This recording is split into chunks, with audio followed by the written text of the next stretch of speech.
Yep, 1 in 3 bank tellers are on public assistance. And see, it's not just bank tellers. I had to go to Macy's. This has been, what, a year and a half ago, 2 years ago. I was invited to have dinner with President Obama and his wife and 200 of their best friends. It was the TV correspondence dinner. And I had to have a tuxedo. And this was the second time I'd been invited to one of these things, and I figured I live in Washington, D.C., because I had to have a tuxedo for the presidential inauguration, and I rented one. And when you rent a tux, it's like, $80 or $90, something like that. I mean, it's not cheap to rent a nice-looking tuxedo. And so I went over to Macy's to see, maybe I should just buy one. Because if I'm going to wear it more than 3 times, I've probably paid for, and there's a huge hassle associated with renting a tux. And you got to go in, you got to get fitted, you got to come back, you got to return it, you got to, all this stuff. And I already had a pair of black shoes. They weren't the right kind, but I don't care. And I wanted to learn how to tie a bow tie. I'd never done that. So anyhow, I went over to Macy's, and very, very, very smart young man, very nice young man.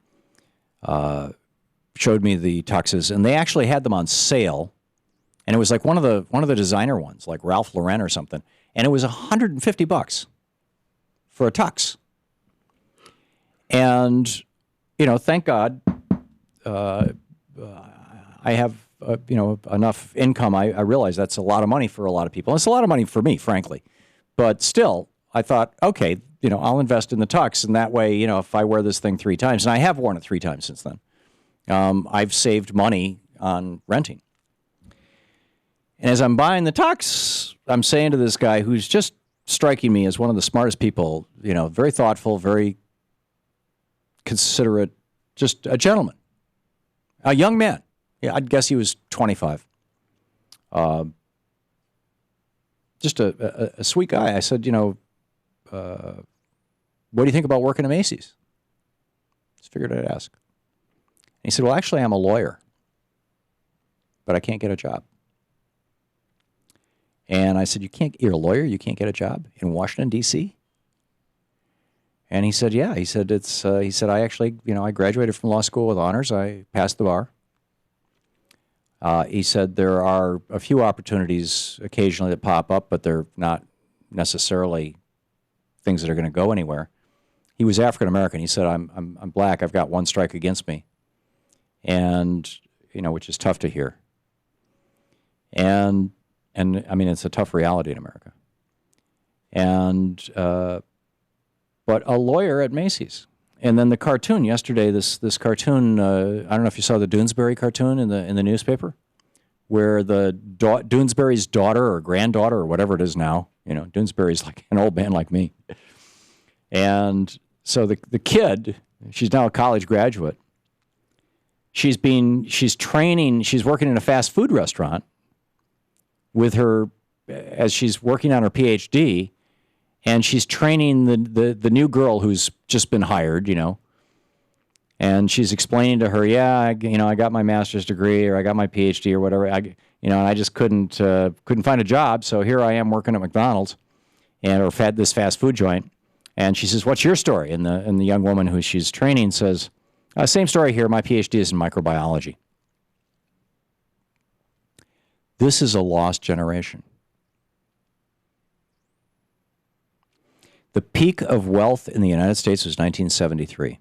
1973, Richard Nixon was president, and he put together this very complex deal that allowed countries to start exporting textiles to each other, including the United States. Now, there were a lot of quotas, but there were ways around those quotas.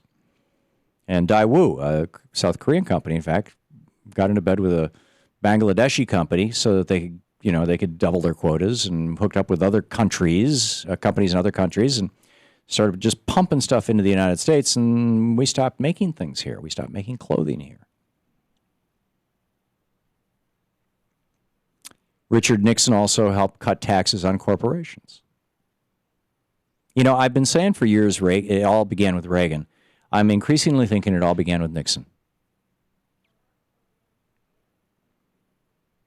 And Reagan was when it became naked.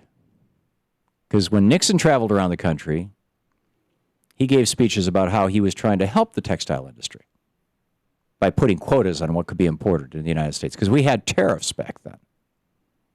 But he was going to punch holes through those tariffs in small quantities. Right. Do we still make socks in South Carolina? Do we still make blue jeans in New Mexico? Do we still make ladies' dresses in Southern California? Do we still make men's suits in Manhattan? No. There's a fancy tailor shop just up the street from our TV show, from our TV studio. And I was in there shopping around the other day. Actually, it was about a year ago. And I said, can I buy a sports coat from you made in the United States? And, I mean, this is a fancy place. I mean, everything is custom made. You don't buy something off the rack here. And the guy said, no, sorry. I can sell you stuff made in Canada. So it's made in North America. We have some very good men's suits. Samuelson, I think, was the brand. He said that are made in Canada, but not in the United States. They do sell shirts made in the United States.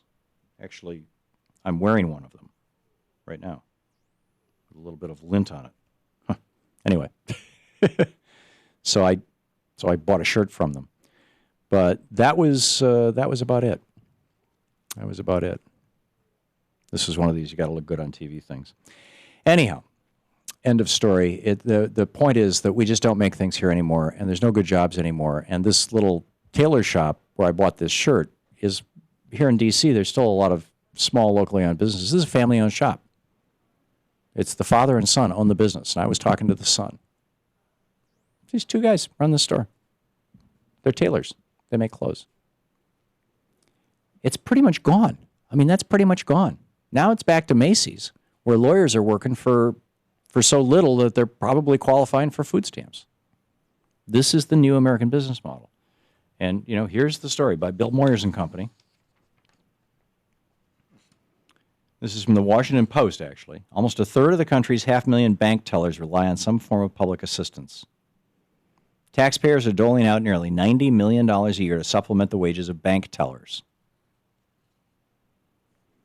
Which also raises the question, do you want to be giving your most confidential financial information to somebody who's in financial distress? Which raises the question of, is even raising that question really a nasty form of bigotry? Because on the one hand, you've got, you know, it implies that people who are on the lower end of the economic strata are more likely to be criminal, which is something I completely reject, and is an argument that has been used to support racism and perpetuate poverty for millennia. And on the other hand, somebody who's in economic distress, as you can find by checking out your jail populations, is actually somewhat more likely to be a risk. And I guess I'm contradicting myself. You know, it's like, how do you do that and be politically correct? I don't know.